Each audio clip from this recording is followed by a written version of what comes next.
For our excellence in I education, remember. you Oh my remember? Well, guess what? Yay! $1,000.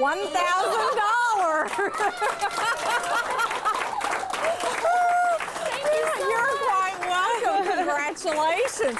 You are one of the finalists in the entire state for the Division of Leadership in Secondary Schools. And along with that, I have a check presentation. Now this one I don't think you can do through the drive-through. I don't know, you might try doing it, but I don't think hang it in my room? you can hang it in your room. But this is the real check that you can take to the bank. Okay, I'm sorry. Is That's that SpongeBob? No, it's HE Buddy. It's HE Buddy. Let me go, and this is all of our team, our leadership team, from our store right down the street. And I think somebody works at HEB. Is that my HEB? Oh no, I saw the red and white and I thought, are there any HEB partners I have here? some. They're just not in this period. Oh, well, good. Well, then Derek Red works for y'all. He's great. let me introduce, this is Joe Scholar, our general manager. Hi. He'd like to, Thank you. yeah. And Oh, we get cake. Justin is presenting you with a cake. Give me the cake, see? Aw. Okay. Congratulations. Maybe set it right there. Oh, you carry it. No. Thank you. And right over, the rest of the team is here as well. So they all wanted to come. Thank you. He wants some help. I'm like, okay, Amy, where are you? There you go. There you go. You're quite welcome. I think your principal got lost in Thank you so much. I appreciate it. That was wonderful. Exactly. You're quite welcome. We're very proud of her, and I'm sure all of you students are proud of her as well, right? Yeah, right. Cute. So how many years? This is since '95, so. Oh, since 1995 she's been teaching. I think So, it's 11. Well, yeah, I think it's yeah. been 11, but there were a couple. What's I was the going most to school. rewarding thing so far? Today. Today has been the most rewarding. Yeah, well, no. Today I had a student stay after class and talk about how something we've done in class is now going to allow her to sleep at night. Oh, very good. So very good. That would good. probably be today's most rewarding thing, in addition to All of this.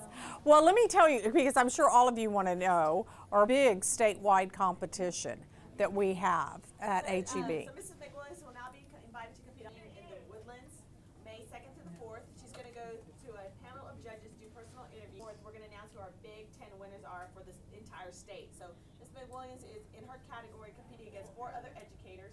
Should she win, she comes home with $10,000 for herself and then $10,000 for her school.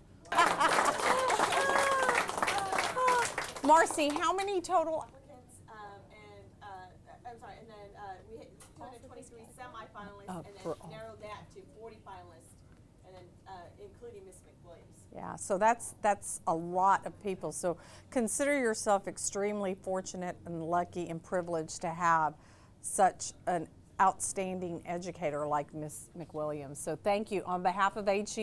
Thank you very Charles much. Butt, and of course everyone, and not only here at the school and the school district, but also throughout the entire state of Texas. You're making an incredible impact for so many people. Thank you. Thank you. much. All right. All right. I don't think I can concentrate the rest of the day. I think you deserve the day Get off. time writing. No. Okay, well, what we're gonna do is We won't make you dance till everyone leaves. Right, well, we're gonna need to see that. She's a salsa dancer. Teaches and she dances salsa. That's pretty. And you can be my partner. We'll let Joe be your partner. We'll keep that. The one who volunteers me always gets to do it too. Well, you know what? You guys are going to be all dressed up for the prom on May 2nd. And then today's date, the Miss 3rd. McWilliams is April. going to be down at the Woodlands Resort. Okay. Thank you very much. Congratulations. And then we may be, and you'll get to meet Charles Butt. He'll be there as Great. well. Okay? Thank Okay, you. so why don't we step out so that she can... You're welcome to stay. You really are. Okay. Thank you so much. Good luck, 10,000. Thank you. I'm going to keep my fingers crossed for that. Well, she makes everything fun, like things that like writing wouldn't be fun for me, but she makes it. Thank you. You're staying? Mr. Smith, would you like to stay? Yeah, I will stay for support if you would like me to. Okay, thank you. I wasn't expecting that. I know you weren't. They told me it was a surprise. Okay. Did you know in advance? We knew it was happening. We didn't know who. I didn't know who. Oh, really? I think Tanya did, but she didn't say Great. anything. So. Yay. Just please get a picture with you in front of the class. Just kind of stand Okay, I just have to warn you, I have like this imbalanced muscle in my eye, and indoor pictures, they're shut every time, like 99% of the time. Hi, Christie. So I have to stand. Go ahead. Go ahead. Ms. Rudy, I'm with HEB. I'm going to be writing a short profile about you for the awards. Explain what's all this on the walls? I mean, on the Oh, ceiling. well, we didn't do this year because we ran out of tiles, but in years past, up to this year, students bought their own tiles from Lowe's or Home Depot and illustrated something that we were reading in class, mostly for extra credit and because it was fun. So when new students come into the room, they look at the ceiling and none of this makes sense, but as the year goes on, they're able to say, oh, those elephants are shooting, it reminds us of the story Shooting an Elephant, or now we understand what doublethink is from George Orwell's 1984. It says think, think. You know, all the ceiling tiles slowly become to be meaningful by the end of the year. So. Okay. One of your students describes you as the Robin Williams character from Dead Poets Society, the film. Have you ever seen that film? Yeah. why I do you love think that one. so? Everybody loves that one. Why? Yeah, what are some similarities? Well, at the senior level, we specifically talk about the idea of carpe diem, which Robin Williams talks about in the movie. And we read the poem that starts with "Gather ye rosebuds while ye may," and we relate that to our lives. And so I know we directly teach the material, and that's something that I try to model in my own life and share with the students as well. The idea of, I guess, not waiting till tomorrow to do what you need or should or want to do, because tomorrow might be a day too late. And so, and as seniors, I think that's especially relevant because they're about to leave high school and kind of craft the rest of their lives and make some decisions that are pretty important. And so we want to make sure that those are good ones. Awesome. And then also you recently created a dual, is it English/community service class or something like that? Yes, it's a service learning class. Okay, And talk to me about that service learning okay, class. I'm going to give you something too. Okay. It's behind you. Okay, So go ahead. I know that you won't want to write what has already been written, but there's a story about it that was in Sci-Fair magazine. Okay, can I take this? Yes, Okay. that gives a little background about it. This course, it's a dual credit course, so it's in conjunction with Lone Star College, formerly known as Sci-Fair College, and students, in addition to getting their college credit for English, also conduct 15 hours of community service related to their research paper topic. And in that handout, it says kind of a little bit about what each student did. For instance, one student, his grandmother suffers from Alzheimer's, and so he volunteered at an assisted living facility for Alzheimer's patients, and he did his research paper on something related to Alzheimer's, and so he was able to kind of see kind of what's in store for his grandmother at different stages of the disease. So they help the community with something that's personally meaningful and related to the curriculum at the same time. So it's kind of a two-way Okay. process. And also, I understand that when your students leave school, you want them to be not only awesome writers, but great critical thinkers. And why is that so important to you? That Well, whole notion of being again, I think it goes back to we want them to make good decisions for their lives, and in order to make good decisions in any situation, whether academic or personal, they have to examine all the possible options, pros and cons, think about why might they want to do this, why might they want to do that. I think critical thinking applies in everything, whether you're resolving a fight with a significant other, whether you're trying to decide where to go to college, and I think that it's a life skill. Does that make sense? Totally makes sense. Okay, because I really don't know what's coming out of my mouth. It's okay. Now, I understand. Please don't write that. Okay, no. I won't. Okay. You also compete in country western? Not anymore, okay, because you I'm a used to. doctoral student right now. Oh, okay. And so But you did. I did But you when I danced. had a little bit more time. Yeah. Okay. All right. And ballroom Oh, as well. okay. All right. So, I think that I don't have any more Doctoral questions. student working on what? Why did you decide to continue your learning? I haven't decided to continue. I've just never stopped. Oh, okay. Yeah, I think yeah, they know. I think I've been taking college courses nonstop since I started, and but I'm about to be through in maybe the next couple years. I'm about to get to the dissertation phase of my doctorate, which is in curriculum instruction at U of H. Awesome. I don't have any more questions.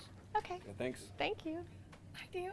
Okay. Hey, let me scoot around. Okay, keep going. So what I'd like to hear about is, this is your dual credit Uh-huh. class here, right? Yeah, I have 4 of them, and this is one. This is one of them.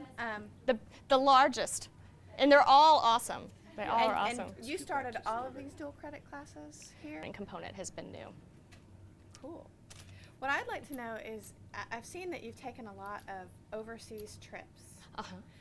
Why do you do that? And what do you think the benefit is from doing things like that? Well, I think the benefit, y'all are being a little bit too quiet out there. Okay. And I'm still recruiting for Costa Rica, by the way. Okay, so there are lots of benefits to the trips, and it also depends on the trip as well. In the past, a couple of years ago, took students to England, France, Spain, Portugal, and Morocco. One of the benefits is in England, we were able to see all the things that we've been studying, like Canterbury Cathedral. Yay! The White House? No. Oh, I was like, the White House, wrong country.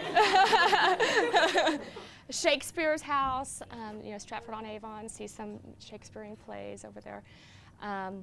And it also ties into other things that they've studied in their other classes, history, geography, foreign language. They get to practice, which is very helpful when we get stuck in the elevator in the Louvre and you've got a French-speaking student there. This year we're going to Costa Rica. Now these are not school-sponsored trips. I have to make that disclaimer, not school-sponsored trips, by the way. It's all done outside of school. Some districts I know will go ahead and co-sponsor the trips, and others don't. So, but that's an opportunity that I think is important anyway. And so, outside of school, that's available. So when you talk about the importance of teaching critical thinking, how does exposure to the world around them help that process? Well, a lot of different ways. The first one that comes to mind is we are constantly making judgments about what we see. And a lot of times it's really easy to maybe look at a painting in a museum and say, I like it, I don't like it, I could do better. But the critical thinking aspect gives it a more depth of, gives the process more depth of thought and conversation when you start to sit down and say, okay, why don't I like this? And first you have to say, well, what's the purpose of the piece, okay? What was been done to create the purpose? What could I do better? What would I have done better? So I think it helps with knowing and understanding why we like something, why we don't like something, and having more depth in discussion because of that too. Rather than just going by and saying, I like it or I don't like it. So you've been in school pretty much all your life, right? Mm-hmm. What do you love so much about being a student, and how do you communicate that to the students here?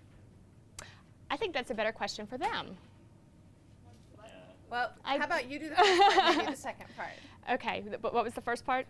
Why do you love being a student? Why have you been a student all your life, and why are you passionate about it? Okay. I've been passionate about going to school and teaching school combined since I was little and taught the neighborhood kids in my playhouse out in the back. What benefit I get from continuing to go to school is I can better answer students' questions. Like yesterday, one said, why do we have to stand up and walk across the room to find a partner? Why can't I just sit here next to the person, sitting next to me? I said, well, I have an answer. It all deals with oxygen moving to the brain, and studies show that when you get comfortable in the same group throughout the year, sometimes you are easier to get off task, and I'm able to answer with research that I've been studying. And I feel like that there's a basis for almost all, I won't say all, but almost all decisions I make in the classroom. I understand why I'm making them, and I can answer the same question to the students.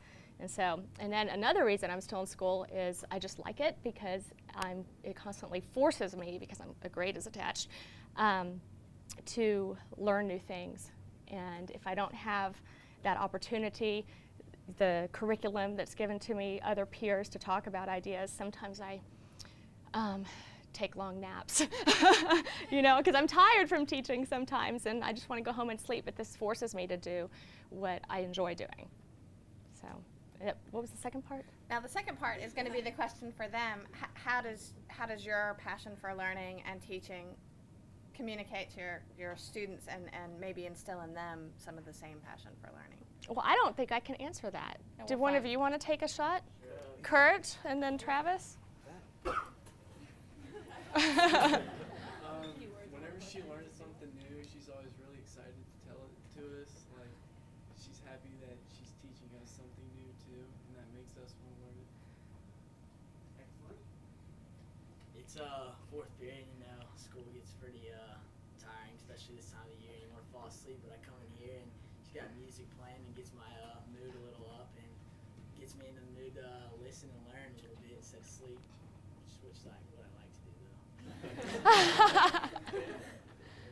Anybody on this side? No?